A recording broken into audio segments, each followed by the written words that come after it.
ಹೊಸ ವರ್ಷದ ದೀಪಾವಳಿ ಶುಭಾಶಯಗಳು. ವರ್ಷ ಪರಂಪರೆಯಿಂದ ಬಂದಿದೆ ಇದು. ಎಷ್ಟೋ ವರ್ಷಗಳಿಂದ ದೀಪಾವಳಿ ಪಟಾಕಿ ಅಂಟಿಸ್ತಾರೆ, ಅದನ್ನು ಮಿಸ್ ಮಾಡಿದ್ರೆ ಅಂಟಿಸಿದ್ರೆ ಒಳ್ಳೆಯದು ಅಂತಾರೆ. ಆಮೇಲೆ ಐಟಮ್ ತುಂಬ ಹೊಸದಿದೆ, ಸ್ಟ್ಯಾಂಡರ್ಡ್ ಐಟಮ್ ಇದೆ, ಬೇರೆ ಐಟಮ್ ಇದೆ. ನಾವು ಒಂದು 25 ವರ್ಷದ ವ್ಯಾಪಾರ ಮಾಡ್ತಾಯಿದ್ದೀವಿ. ನನ್ನ ಹೆಸರು ದಿವ್ಯಾ ಅಂತ. ನಾನು ಇಲ್ಲಿ JP ನಗರದಲ್ಲೇ ಇರೋದು. ನಾವು ಸೆಲೆಬ್ರೇಷನ್ ಅಂದರೆ ದೀಪ ಹಚ್ಚಿ ದೀಪಾವಳಿ ಸೆಲೆಬ್ರೇಟ್ ಮಾಡೋದು. ಆದಷ್ಟು ಕ್ರ್ಯಾಕರ್ಸ್ ಬೇಡ ಅಂತ, ಬಟ್ ಇವಾಗ ಮಕ್ಕಳಿಗೆ ಟ್ರೆಂಡ್ ಇರೋದ್ರಿಂದ ಅವ್ರಿಗೆ ಬೇಕು ಅಂತ ಕೇಳ್ತಾರೆ. ಸೊ ನಾನು ಆದಷ್ಟು ಲೈಟ್ ಕ್ರ್ಯಾಕರ್ಸ್ ನೋಡೋಣ, ಸೌಂಡ್ ಬೇಡ ಅವಾಯ್ಡ್ ಮಾಡಿ ಲೈಟ್ ಕ್ರ್ಯಾಕರ್ಸ್ನ ನೋಡ್ತಾ ಇರೋದು.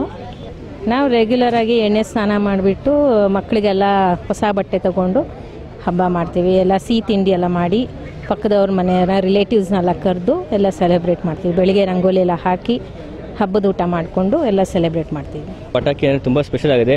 ಪ್ಲಸ್ ಈ ಸರಿ ನಾವು 70 to 75% ಡಿಸ್ಕೌಂಟ್ ಥರ ಕೊಡ್ತಾ ಇದ್ದೀವಿ. ನಮ್ಮಲ್ಲಿ ಸುಮಾರು ವೆರೈಟೀಸ್ ಥರ ಬರ್ತಾಯಿದೆ. ಒಂದು ಸೌಂಡ್ ಪ್ರೂಫ್ ಕೂಡ ಬರ್ತಿದೆ, ಸೌಂಡ್ಲೆಸ್ ಕೂಡ ಬರ್ತಿದೆ.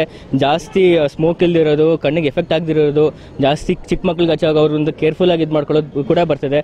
ಸುಸ್ತೂರು ಬತ್ತಿ ಕೂಡ ಸುಮಾರು ಏನೋ ಡ್ಯಾಮೇಜಸ್ಗೆಲ್ಲ ಆಗ್ತಿತ್ತು ಇವಾಗ, ಅದೆಲ್ಲ ಡಿಫ್ರೆಂಟಾಗಿ ಬಿಟ್ಟಿದ್ದಾರೆ. ಸೊ ಅದೆಲ್ಲ ನಾವು ಕಮ್ಮಿ ಮಾಡ್ಕೊಂಡು ಯಾವುದು ಸೇಫ್ಟಿ ಆಗಿರುತ್ತೋ ಅದು ನೋಡ್ಕೊಂಡು ಸೆಲ್ ಮಾಡ್ತಾ ಇದ್ದೀವಿ. ಸೊ ಕ್ರ್ಯಾಕರ್ಸ್ ಅಂದರೆ ಆಬ್ವಿಯಸ್ಲಿ ಹಂಗೆ ಇದ್ದೇ ಇರುತ್ತಲ್ಲ, ಬೆಂಕಿ ಅಂದರೆ ಎಲ್ಲರೂ ಭಯ ಬಿದ್ದೇ ಬೀಳ್ತಾರೆ. ಸೊ ಅದ್ರಲ್ಲಿ ನೋಡಿಕೊಂಡು ಮಕ್ಕಳಿಗೆ ಯಾವುದು ಸ್ವಲ್ಪ ಫೇವ್ರೇಟ್ ಆಗಿರುತ್ತೋ, ಇಷ್ಟಪಟ್ಟು ಮಕ್ಕಳಿಗೇನೋ ಬೆಂಕಿ ಹಚ್ಚಿದ್ರೆ ಎಲ್ಲ ಸುರು ಅನ್ಬೇಕು, ಅದು ತುಂಬ ಇಷ್ಟ ಇರುತ್ತೆ ಅವ್ರಿಗೆ.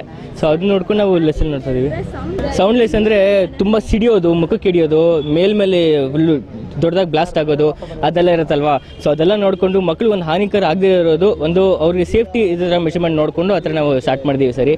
ಪ್ಲಸ್ ಈ ಸರಿ GST ಅದೆಲ್ಲ ಬಂದು ಡಿಸ್ಕೌಂಟ್ ಎಲ್ಲ ಹೋಗಿ 70 to 75% ಅಷ್ಟು ನಾವು ಡಿಸ್ಕೌಂಟ್ ಮಾಡ್ಕೊಡ್ತಾ ಇದೀವಿ.